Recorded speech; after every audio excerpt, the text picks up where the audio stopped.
are claiming that you want this relationship to go up to the time of marriage. My dear man, what I can tell you, this marriage is becoming toxic. And the better you run, the earlier. The earlier.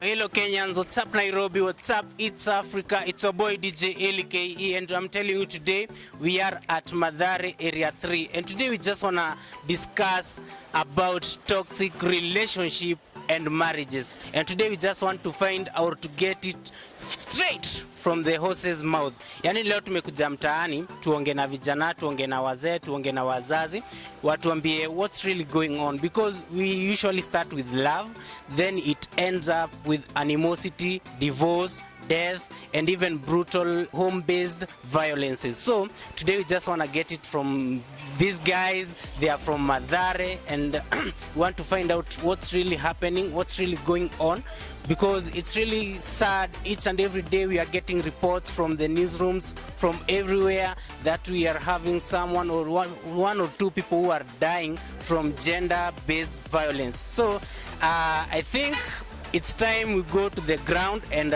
find out what's really happening. And tutaanza na vijana, of course, ladies first, but leo tutabreki maneno, and we want to just find it out from these guys. Niaje bro, mko aje? Mko fresh sana, wazi. Tuko hapa Mathare leo, and I can see there even wasanii. Unajua wasanii manze, when it comes to relationship, when it comes to dating, wanakuanga wako off tu sana, but najua wako stable in these things, and I know they are going to dig deep into this issue, and I think we are going to have songe ni mtoke kwa barabara msikanyagwe. So mabro, leo this is a show called Bizzy show. And Bizzy show usually just talk about things which arise, maybe from the society, from the community, and maybe from the country. So today we are talking about gender-based violence. Na kama mmekuwa mkiangalia TV zenyu, mmekuwa mkiona watu wakipigana, watu wakiuana, because siku hizi cases moja ama mbili lazima ziripotiwe, si ukweli? So maybe mtaanza na kuintroduce na area yenye mna represent, then tutakuwa tunaongelea hiyo story. Sitakuwa poa. Niaje? Poa sana. Mimi naitwa Elvo, natoka Mathare area 2. Yeah. Alright. So mimi naitwa Larihu. Mimi natoka Mathare area 1. Hapo ndo mimi natoka. Okay. So these guys are from Mathare, na leo tumekuja kwao ndo tuweze kupata hii story from them. So mabro, inaanzanga na mapenzi. Inakwanga very conk, inakwanga hata ikongi imeongezwa maji. And then inafika time ule mwenye ulikuwa una call baby nini majina poa mnaenda mnapigana, mnauana, as in inakuwa story sad sana. Nini mnadhani na happen tukianza nawe? Okay, mimi Kenya naweza sema ni love is one thing that is so great, yenye Mungu pekee ndiye akiumba, yeye mwenyewe ndo ilimdrive, yeye pekee yake ndo anajua power. It is so sweet tukiona on this side, but pick it on the other side ni terrible. So no one can control love. Na hiyo ndo kenye wase wameshindwa ku acknowledge according to me, because unampenda but hautataka kujua when it is the right time to let go, when it is the right time. So we do this easy misinterpretations na easy stuff, ndo unapata mazee unampiga, unammada. Bungoja anasema like it comes a time in love when you have to let go. When do you have to let go? Like unapenda umse, mbona tena let go umwache aende achukulie mtu mwingine? Okay, unajua nae inakuanga na mindset ya kila mtu, na uwezi kujua nini iko behind what this person is reasoning. It can be for your good. Msee anaweza kukuchukua, msee anaweza kukukataa. Na ni kwenda uwezi kujipenda unless kani ile ingine. So utakubali tu kama unaona imefika time ya msee anataka kuenda, ama mnaona nini unamwachilia tu aende. Na in case umeanza kukwaro, ni better mjipatie break, ni better muende than kuendelea kuforce kitu yenye move, because love take it on the beast side of it, ndo unapata sasa hivi. Watch to find out, because what I'm trying to find out, because all of a sudden hiyo time nyingine hatuko tuna experience anything to do with watu kuuana. Maybe let me say zile enzi za kitambo watu wako wanapigana, watu wako wanaoana, but all of a sudden watu usaiwa na uana imekuwa rampa, unaelewa? Why all of a sudden, bro? Mimi naweza sema as compared to mapenzi ya kitambo, ulikuwa unapata watu walikuwa na focus na vitu mingi, unaona, si mapenzi peke yake, si mdem peke yake. Currently ni kama bora na life manze ni madem peke yake, bila madem manze kuna vile naweza move on. Watu wa focus na kujidevelop. Unaona kitambo ulikuwa unapata mtu anaenda kuna farming, kuna time ya farming, kuna time ya kukalisha na chini kupiga ma stories, kuna time ya wanaume ku get together, unaona. Wanawake pia wanashona vitu zao kando wakifanya nini na nini, but siku hizi nakwanga social media manze tu ni kulike manze udema ameweza nini. Ngoja kidogo.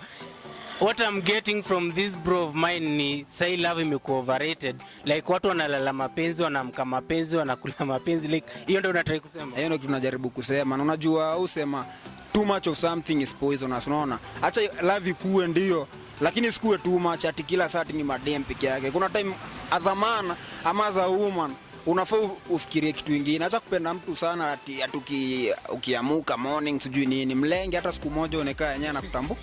Unamlenga manze, unakuwa hadi bad boy. Acha kuwa kijana mzuri manze, ndio unafanya mnapata mna madana tu ujinga.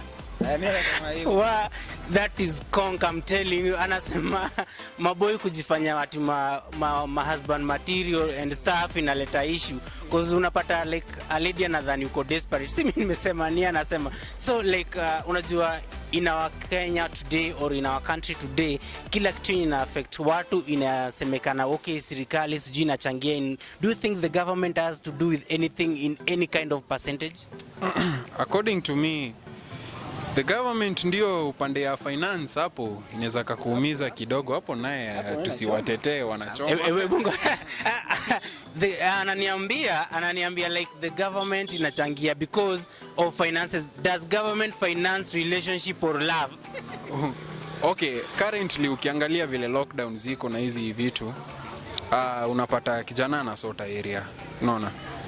Akisota hivyo hata kuwa na ile match time inaletanga more depression, unaona kona ma stress mingi.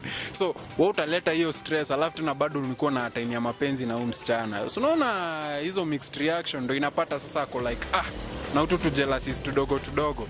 So Kenya naweza sema ni kimfuko naye wanachangia, na mwanaume ni mfuko. Na lakini kifika upande wa mapenzi hapo naye tu sasa ni wewe bro. Sasa ni wewe ndo unajitegemea. So tuseme tu kinda. So like what I'm getting from this bro of mine is the government inachangia in a way, but when it comes to love and the animosity and the jealousy involved in it, sasa inakuwa personal issue, inakuwa story yako kiwewe.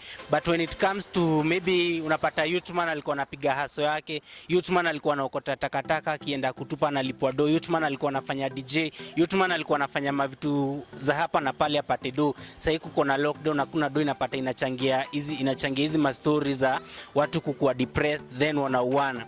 So bro, as a person, maybe you are in a relationship, maybe you are not in a relationship. Acha nisimame hapa katikati ndio niwapate vizuri, nipate kusikia hii story. Maybe you are in a niko naongea na wewe, maybe you are in a relationship, maybe you are not in a relationship. How do you handle a situation where you find yourself you are stressed? Na wewe mama ndio wewe wako hapa anakuambia sijui nywele yangu ni mbaya, viatu sijui nini and stuff.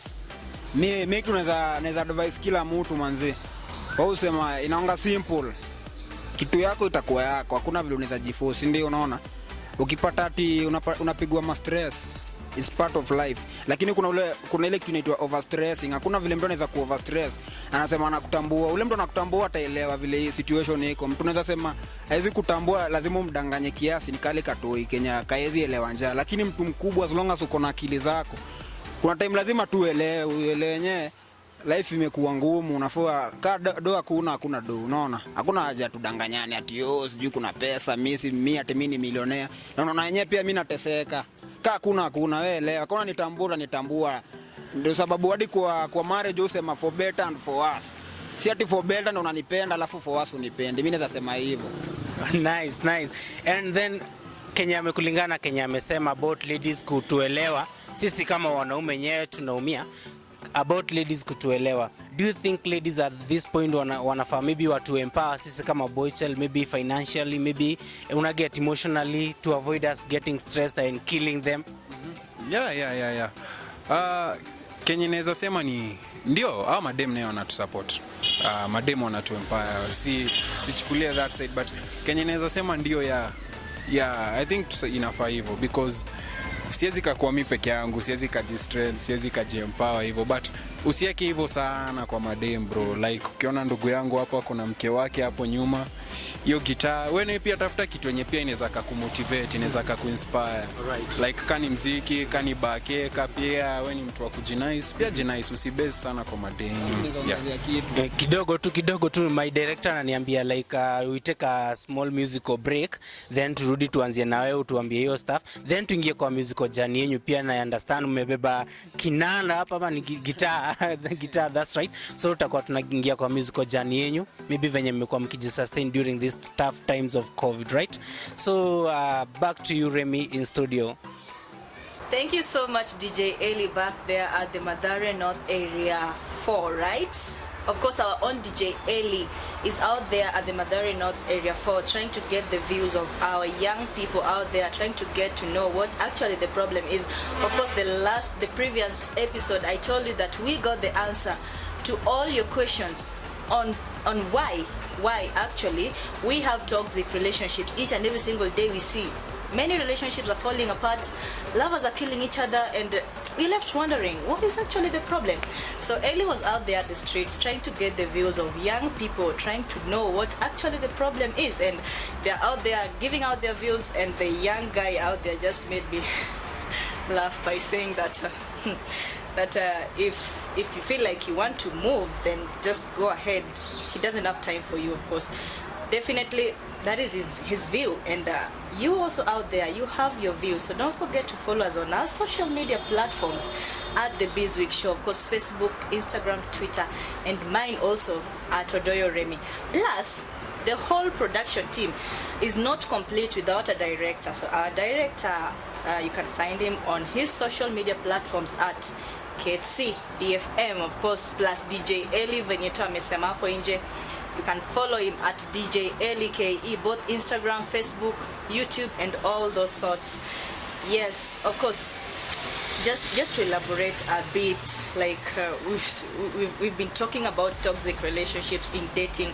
Each and every single day, the outcome is negative, and we see things that are happening that are not just right, and we all know that something is not right somewhere.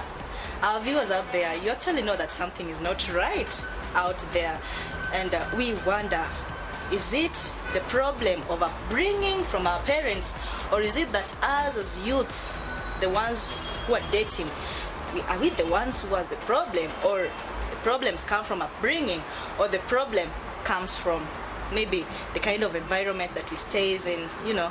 Okay, on my side I can say that toxic relationship is actually a normal thing that nowadays we experience. A month cannot go without us seeing from our news team that maybe some families killed each other, maybe some lovers decided to end up in a quarrel, and maybe one decided to burn somebody with an acid, or decided to stab, decided to do something crazy, or we see people overreacting. You know, things are just coming up, and we're just wondering what the problem is. Well, worry less here on the Bizzy Show. Of course, we got the answer to your questions, and stay tuned for more of this here at the studio. And of course, we'll be joining in with very special guests, so you can't afford to miss this session out. Back to you, DJ Eli Pale kwa Ghetto. Let us know your view. Stay tuned. Thank you very much. It's the Bizzy Show on air, and I'm your host DJ Eli KE, and bado tuko Mathare, and sasa tunataka tuingie kwa musical journey of these gentlemen wenye wako hapa hivi, then tujioniaje. Sijui broka utaanza na kukachuna kidogo, alafu we get to know it from, acha nikuje hapa.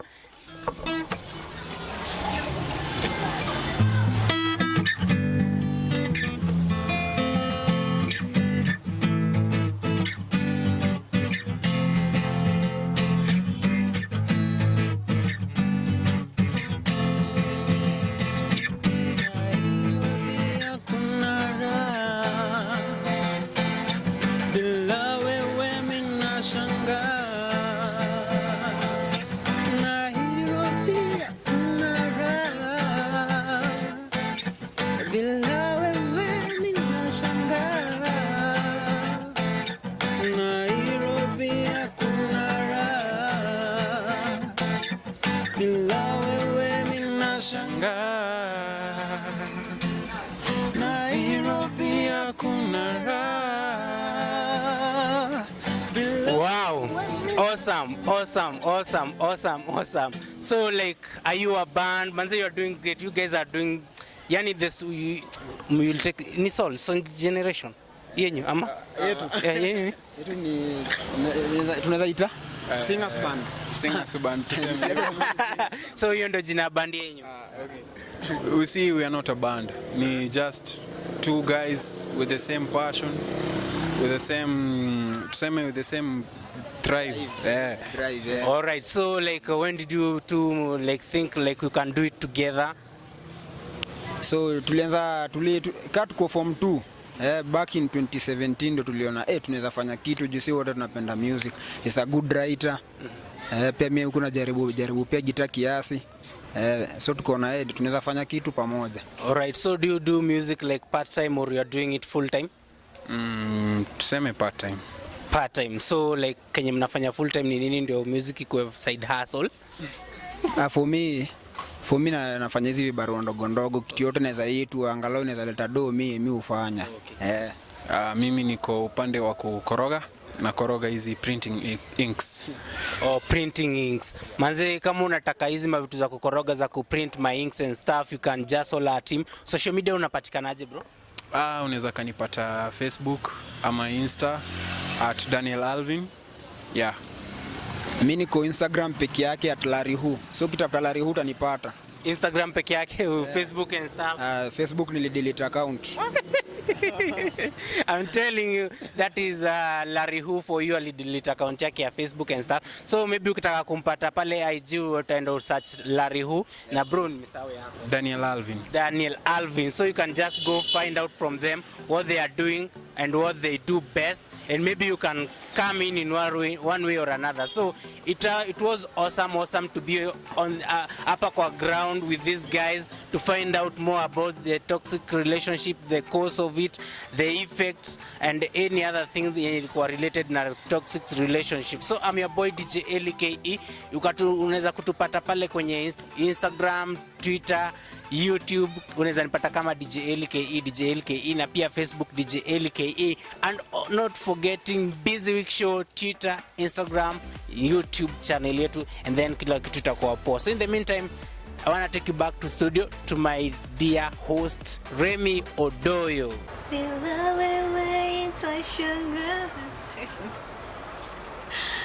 Such an amazing talent back there from Mathare North Area 3. Actually, I believe you're just having a blast and just trying to get their views.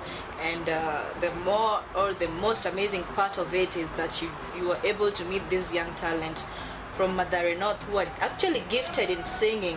I just believe you heard it from the guy. You just heard it from the horse's mouth himself.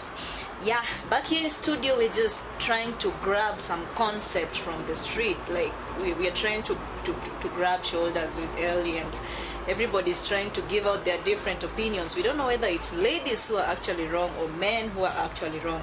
So each and every single day, like quarrels, you can't just go for a week without quarreling. Every day it's, I don't know. Initially, we never had these problems. Like ladies knew their position. I don't know whether it's also caused by the issue of gender-based or gender equality from the government. Like everybody, a lady should also have their own rights. Nowadays, ladies feel like, after all, I got my own right. I can do my things like the way I like it or the way I feel. So maybe these are the actual cause of toxic relationships, or is it that men are also underrating ladies? Men are undermining women. Are these the actual causes of toxicity in relationships, especially in dating? Like I just heard from the other guy, and I said, like, if you want to leave, he can't beg you.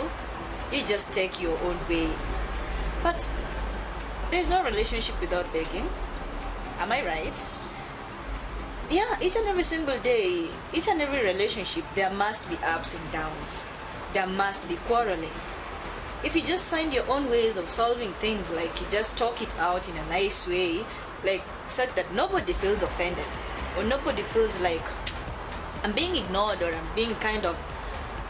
I'm not being given attention like I should, then we shouldn't be having such kind of scenarios.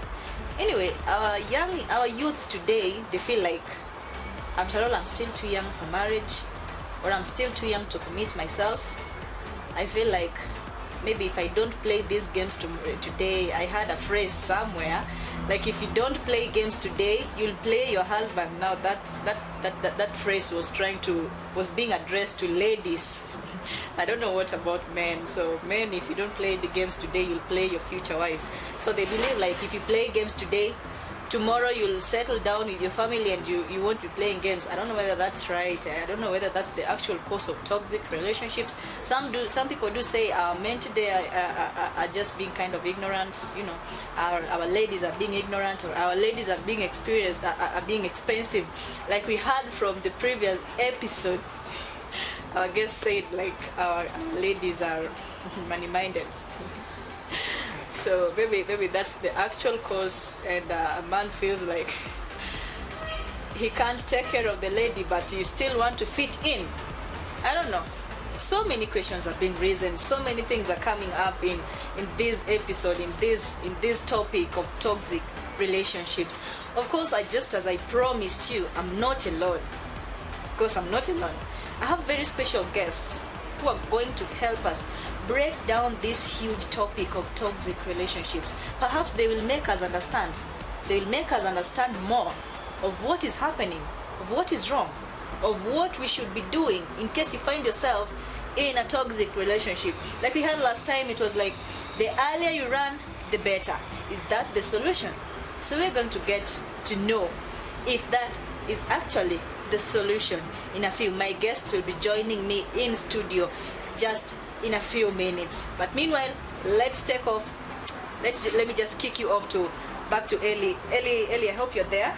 I hope you're getting me. So let's continue. Let's get to hear more about what the street, what's their opinion out there.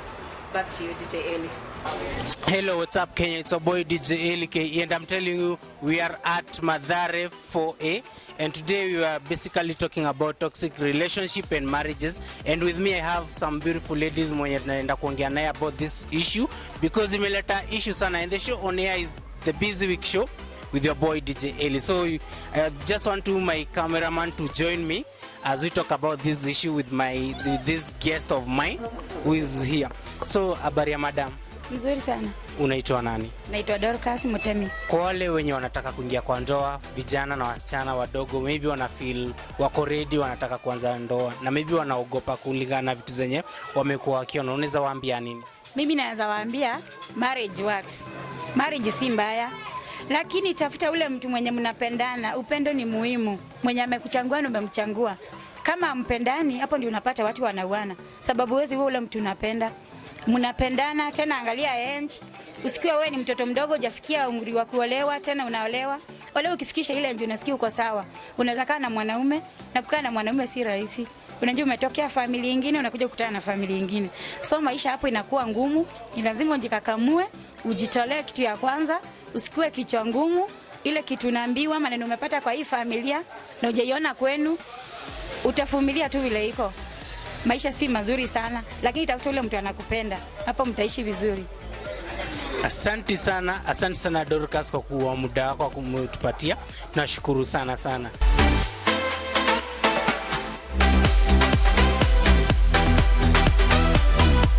Kwanza hapa kunaitwaje?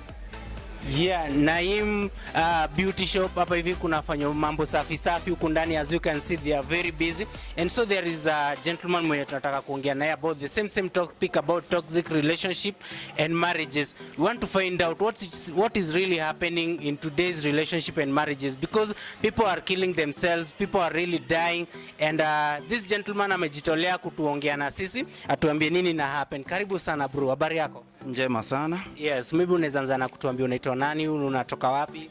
Mimi naitwa Walter Ndati, chairman nyumba 10 hii area. na ninaishi huu mtaa wa Mathare huu. So Walter, maybe wewe kama chairman wa nyumba 10, haikosi kila siku nasikianga cases, watu wanapigana, watu wanauana, na ni watu wenye at some point walikuwa wanapendana, wameishi pamoja, wameishi for long, then all of a sudden wanaanza kupigana. Umekuwa umesikia vitu kama hizo? Kesi kama hizo ndio zimekuwa kwa wingi sana, lakini matatizo tunayaona mapato yakianza kupunguka. Hawa watu huwa wanaishi kwa pamoja sababu ya mapato, lakini yakianza kupunguka vile inji na yumba hivi, maybe dunia, ndio unaanza kupata kuna kukosana na hata kuuana. Hii ndio.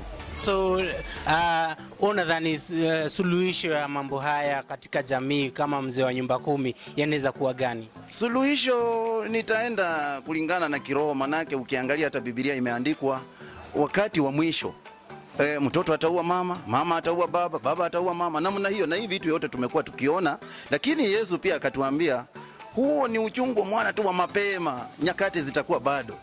Ndio. Kwa hivyo watu waokoke, wamtafute Mungu kwa magoti, si mambo ya kupiga magoti kwa pilo, kwa magoti kwa dunia yenyewe. Ndio. Sasa hii na venye tunaona makanisa zimefungwa, vitu hazifanyiki, hizo mambo ya kiroho sasa hii hayatendeki. Unadhani tunaweza saidika kiaje? Kwa sababu unapata watu waendi kanisa, watu watoi fungu la 10, watu watoi sadaka. Okay, cha muhimu ni kwamba hata ukiangalia yule aliambiwa tengeneza mambo ya nyumba yako ama utaisha, ilibidi aitengeneze kwa nyumba. Huu ni wakati tu Mungu ameturudisha back to the drawing board. Tumtafute kutoka nyumbani. Kanisa zikifunguliwa, mtu huo umejiosha uko sawa sawa. Kwa hivyo hata huko nyumbani unaweza tenga mahali na ukaonekana unaweza mtafuta Mungu kabla hujafika kule. Ndio. Asante sana Walter kwa kukaa na sisi leo, na tunashukuru sana kwa maoni yako, na Mungu akubariki sana. That was Walter from Mathare 4A area, and alikuwa anatuambia about what he has been experiencing in terms of gender-based violence at Mathare. So my director, kama unaweza niruhusu tuongelee tuone mambo yenye yanafanyika hapa ndani. Hapa tuko na beauty shop, wanafanya mambo safi sana. Ukiona manywele zinatengenezwa hapo ndani, na najua bei ni nafuu. So kama uko area ya Mathare 4A, ama maybe unataka kuja huku, ukiingia drive in, fika NYS, panda na hiyo gate ya juu, utaona on your left, hiyo beauty shop iko hapo. Thank you so much for tuning in to the Bizzy Show. Of course, in case you're just coming in, my name is Adoremi. Of course, I'm the host of the show, but still we have our very own DJ Eli out there at the street. He's also the main host, not just the main host, but the real host, who is taking ideas of the youths out there, trying to know their views about toxic relationships. Meanwhile, just as I promised you, I have delivered. Of course, we do promise and we deliver here on the Bizzy Show. I told you that you were supposed to be joined in by a very special guest. In case you're just coming in today, our guest is actually not new on set, right? I believe so. Yeah, they're the main people who will actually help us break down this huge topic of toxic relationships that are actually raising concern each and every single day. It's becoming so hectic, it's becoming so heavy, and we see so many ladies have resorted to being single. We see I'm a single mother, and you see everybody is like, I can live my own life in my own way. So our guests here will actually help us understand what we do in case you find yourself in that scenario that you feel like you're not free in your relationship, you're suffocated, you're not familiar with that relationship anymore. They will actually help us understand what to do in case you're found in that scenario. Of course, I will just give them a chance to introduce themselves. Kwa Kiswahili tunasema kwamba hakuna haja tuandikie mate ilhali wino upo. Sasa ningependa niwape fursa wajieleze. As usual, ladies first. So I'll just start with the lady. Kindly introduce yourself to our guests. Thank you so much, our presenter. Hi everyone, I'm Jackie Gideons, and of course we are here to talk, laugh, learn, and God bless you so much. I really love saying God bless you because God is You're born again. Yeah. That's amazing. Yes. Thank you. I am Gideon Kennedy. I'm a Christian and also a minister of the gospel. I'm also I love cheers. I'm a married man, and I'm not afraid to say that I'm a father of 4. And people do correct me that I'm a father of 5. Yes, my firstborn is my wife, who is here with me, and then others follow. In fact, she's the firstborn and the lastborn. Thank you. Welcome to the B Show, and I hope that you will come to learn. Welcome. That's amazing. I did hear Miss Jackie here saying whether she's married or she's single or she's I can engaged. answer that. Okay. You know, he's the man. Uh-huh. So you should say that he has a wife. I can say that I'm married and maybe he has left me. So when he says But that you should also say that you're married, because he can say that he's married. And I only perhaps say it at the back mostly of when your I'm mind- alone. Okay. I can always say I'm married. But when I'm with him, let him say that I'm his wife. So who is your firstborn? Because he said that. He's the first and the last, of course. That's amazing. Of course, it's getting hot, it's getting bigger, it's getting better here on the Bizzy Show. Of course, just in case you're coming in right now, this is a topic that you can't afford to miss out. The topic is toxic relationships, especially in dating, because we start from dating and then we get married. Yes. So without knowing the problem that is encountered in dating, how will you encounter the problem in marriage? So that is why we initiated the program of toxic relationships in dating. And you can follow us on our social media platforms at the Bizzy Show, of course, Facebook, Instagram, Twitter, and YouTube as well. And of course, you can find me at Odoremi, plus our director, just like I said earlier, at KTDFM, plus our very own DJ Eli out there. You can find him on all his social media platforms at DJ Eli KE.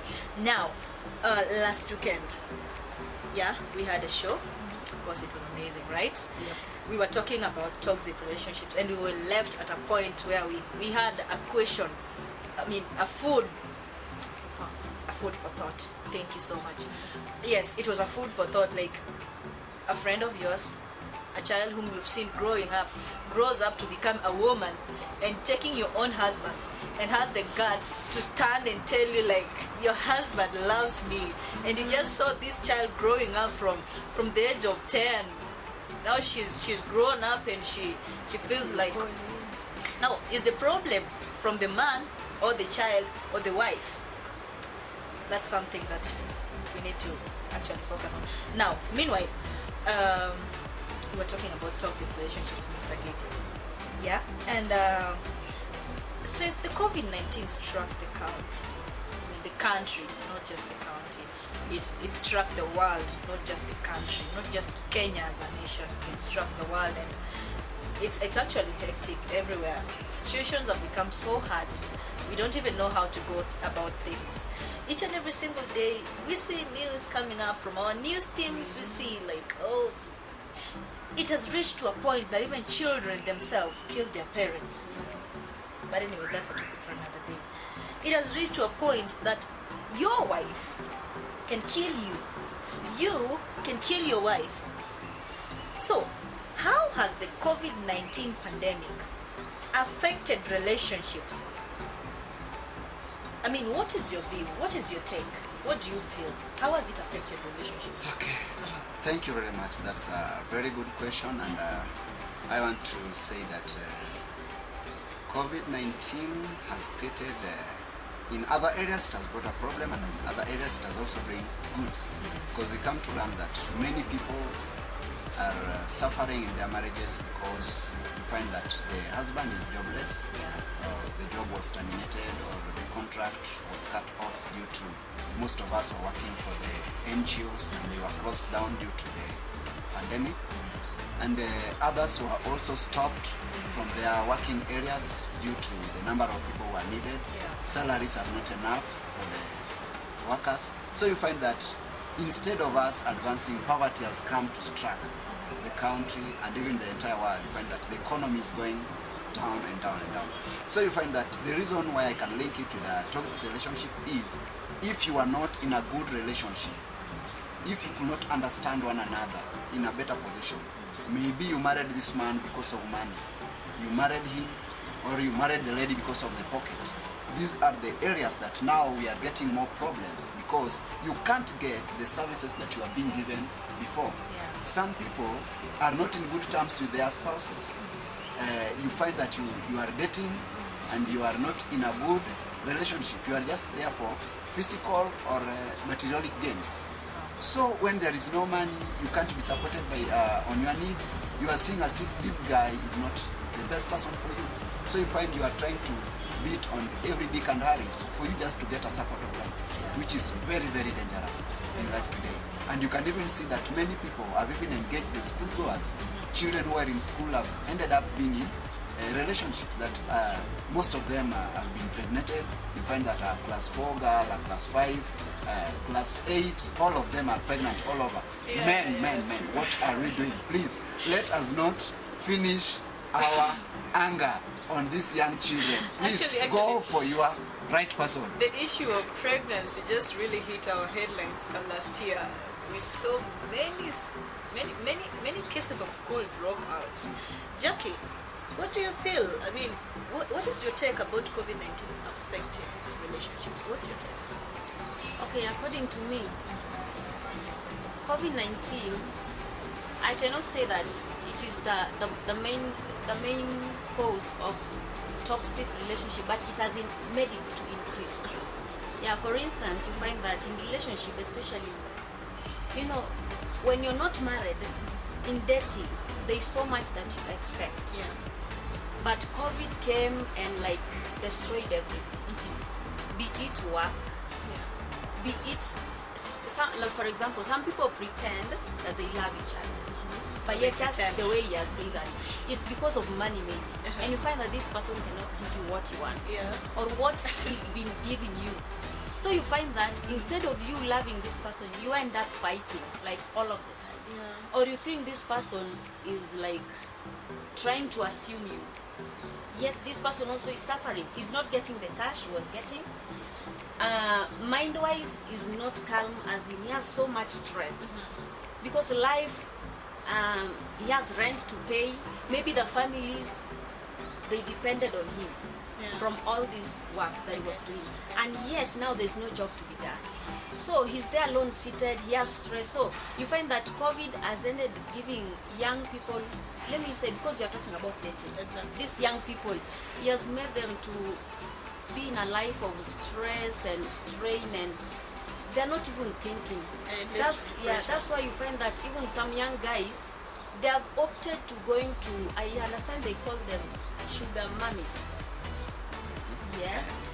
Yeah, wow. married women. So they say that now I have a girlfriend, I cannot take care of this girlfriend. The girlfriend is not understanding me. Now what do I do? There's this mama that I know well. He has money. No, whatever he wants I'll do, or whatever she wants I'll do, as long as this woman will what? Make me comfortable. The woman will be paying for the services, and this guy will be using this one to make the girlfriend comfortable. You see such a thing. So they go to women who, like, money is not a problem. Now, so what about ladies? Okay, do also ladies resort to going to... Yeah, exactly, because it is the same thing. Now, for instance, maybe I'm a lady and I'm single. Yeah. I was working, I was depending on myself, or maybe on my boyfriend too. But all of a sudden, things crash. Yeah. What I'll do, mostly what has been done, they end up finding this sponsor. Sponsor. Yes, they call them sponsors. As long as my hair will be okay, my rent will be paid, no everything. I'll have no worries with my makeups. Yeah, the problem, my worry is they end up in such things and yet they don't know the repercussions. Yeah, the consequences. The consequences, they don't even understand. They just go there because of what they are feeling, because of loneliness, because of problem. But they don't remember after this, what is the outcome?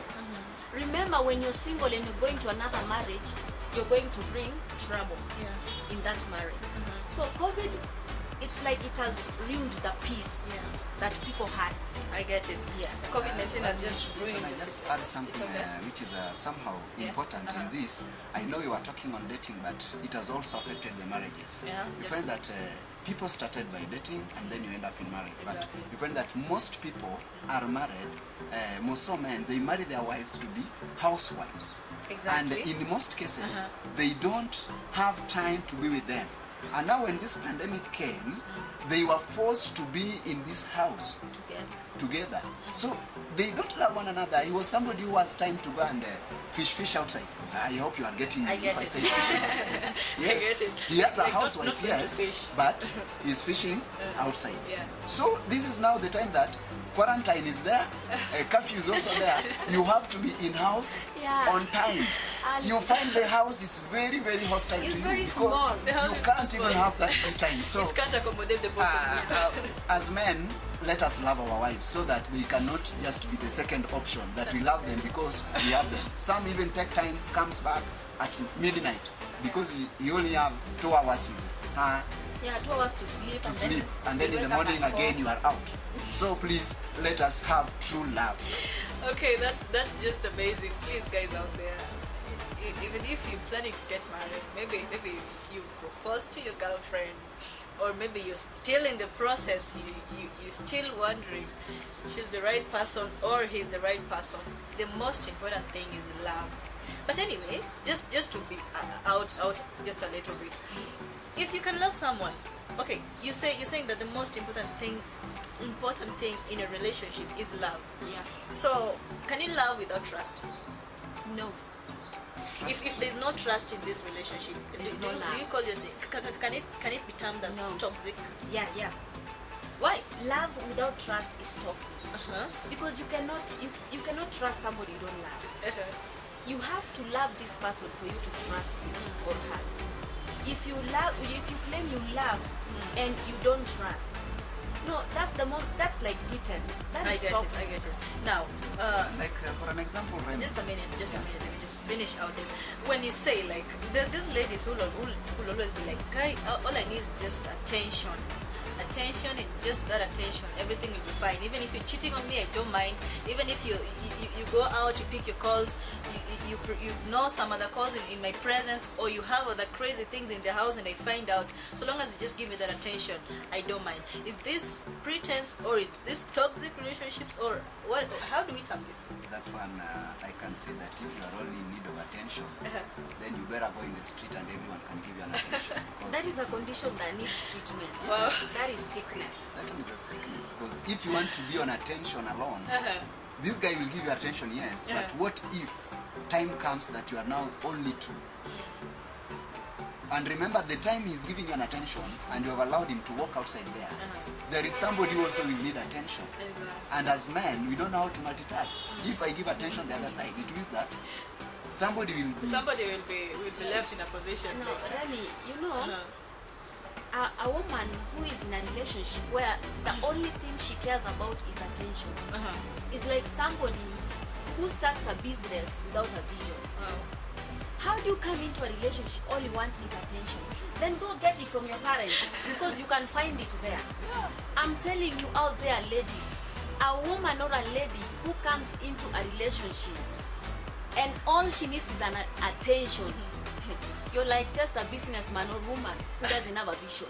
That means you're going nowhere. Just hold it there, Jackie. Yeah. That is too much. I mean, it's like you're hitting on. Okay, You're hitting the nail. Okay, apologies. Anyway, it's okay. Let's just go to the next question. Like, is toxic relationships or failed relationships the main reason as to why we're seeing like we have so many street children? Because nowadays, even people who date, they tend to get each other pregnant, not getting each other pregnant, but the man will find himself in a situation that I'm a man and I get you pregnant only accidentally, as they call it. So I'm not in a position of raising this child. Maybe I'll just turn my back on you and say like I was not ready for this. So either you go about the baby or you go on your own way. And then the lady will be like, no, I can't abort my own child if she's a responsible lady. But if she's not, of course all ladies are responsible, kind of. I can't say there's a lady who is responsible. They are. Very many. Really? Very many. Then I The think kind who needs I've been attention. I think I've been having wrong impression about ladies, perhaps because I'm also a lady. So the lady who is actually responsible and reasonable enough will say, no, I can't abort my child. And then she tends to deliver this child under circumstance that she cannot be able to raise this child. And probably the family is also not understanding that much. And then you find yourself like you've delivered your child, perhaps you've left her or you've left him out there under the care of somebody that you don't know, maybe in an orphanage. So is this actually the main reason as to why we are having an increased number of street children along the street? Can that be the cause? Okay, Toxic relationships? It's 50-50. I know toxic relationship.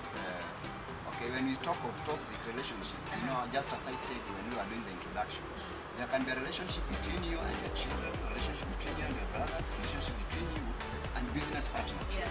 So toxic means that even the relationship between you as a mother or a father with a child can also be toxic until the child sees that the environment is coming to that. Well, it's about also dating, yes. and then you dating a lady, and then you get her pregnant, and then you run away from your responsibility, and then the lady also feels like this whole the responsibility is too huge for me, and then the lady will feel like, okay, I've delivered my child safely, let me just leave the baby under the care of maybe in an orphanage, or maybe just go dump the child, because nowadays we've been seeing cases of ladies dumping their own children. I witnessed a case where we just woke up in the morning and found a child in a pool of water, like not a river that was flowing. So the baby was about it was quite young, you know, but very of age, like it was already formed. You could see the parts of the body, and we just found the baby inside the river. So we were like, why is this? Are these the main reasons as to why we experience? Is toxicity in relationship the main causes of this? Yeah. So, what can we do? What can we do in this scenario? You found yourself in a situation, maybe your boyfriend has impregnated you and ran away from his responsibility, and you feel like, I've lost him. Probably he was my world, because ladies are very stupid when they love. He was your world. He was my Who everything. tells ladies to love? So Jackie, you're trying to tell us that you should not love. I'm here. See, this is my husband. You're contradicting No, yourself. I'm not. Okay. You've asked a question. First, toxic relationship. I can say it is the cause of, can be a cause, but not the Not general the exact, cause, not yeah. the exact. Because street children are many. Not all of them come as a result of wedlock Yeah. or toxic relationship. Can Probably be maybe orphans. a good number of them comes Yeah. from families. Yeah. I get it. Yeah, but when it comes to these kids that are just thrown everywhere, could be toxic relationship. Because you know the problem, ladies, I don't know, I do blame ladies. I wish ladies could just have all their six senses working. We could not be having some scenarios, you see? Like for example, I understand life can be tricky, life can turn upside down. Yeah. But I wish before we enter into any relationship with anyone, unless you're raped, or unless it is something that even if you tell some people, they will understand. Yeah. But just in a normal circumstance, you enter into a relationship, you don't even understand this person, you don't even know what you want, all you want is attention, and then you get impregnated. And this man says, I don't even recognize your name, not even that kid. I don't even know your name. Frustrated. I don't even know where I met you in the first place. Some Luo musician just said sikujui. He said sikujui na sina time. Do you know why So this one will come right? yeah. Because you forced yourself into a relationship. Thinking you're loved. Don't force a relationship. What you are talking of, ladies loving their husband or wives loving their husband, I want to correct you biblically. If you read the book of Ephesians chapter 5, 22 to 33, which I won't read all, I will read only up to 25. It says, wives, submit yourself to your own husbands. Wives. You just do submission. Wives, not girlfriends. No. So I'm talking on ladies. Okay. Your work is to submit yourself. Generally, just submit yourself. After submission, and then you will just do what is required of you. You see? But for men, it is men that you are being ordered. If you read verse 25, it says, husbands, love your wives. So who is to love? Husband. Husband. is a man to love, not a woman to love. When a woman loves a man, Okay. that's when you go out of your way. Oh. Because you will do all the things Please to can you win. just record the verse because probably. Yeah, I was reading from the book of Ephesians chapter 5 verse 22. If you Ephesians read- chapter 5 verse 22. 22. Wives, submit Submit. yourself Yes. to your husband. Husband. Just- And husbands, please love your wives. Not just husbands. But Yes. so long as you're in a relationship with someone, let's just break this down before you take a short break and take us to the other side. We get to know how far has DJ Ellie reached. Just to finish up. Wives, submit yourselves to who? To your husbands. And husbands, love your wives. So if you're in a relationship and you feel like I need to get married to this lady, you young guy out there, the first thing you do is to love this lady. Actually, ladies love being loved, by the way. And remember, you know the characteristics of love. Love doesn't have its own. Yeah. Love doesn't hate. Please tell us. So love, Love isn't jealous. patience. Love is patient. Yes. So husbands or guys or young men or gentlemen, fiancés, please love your girlfriends. Okay, before you settle, before you get married. Actually, the main reason as to why we see all these things happening is because you get into marriage and you're not even sure whether you love this Not person. even marriage. Uh-huh. Not even marriage alone. Uh, People start get into boyfriend girlfriend Uh. things just because you saw the pocket of a man. Yet even this man himself, he doesn't love you. Well, and so- because you gave yourself to him, he will misuse you, and then you want to come that I'm pregnant. Why will he not throw you away? He was not yet ready even for pregnancy. Okay, that's so amazing. So the thing is, wife, husbands to love, but for you to be loved, for a lady to be loved, what should you do? Submit yourself. Yeah, submit yourself. But the question is, just a minute. Okay, we'll just talk about this much after we take after we just the question is before we just close up. The question is what if you submit yourself to somebody who is not ready to love? Now, just that is just something that you're going to talk about immediately after we come from this commercial break. Of course, we have a lot on table. We have a lot on this plate for you. So just make sure that you stay tuned. The show is just getting amazing. It's kind of educative. One thing, a man, husband, please love your wives. And ladies, submit yourself. Anyway, we're just taking a commercial break, but we'll be back with more of these stories.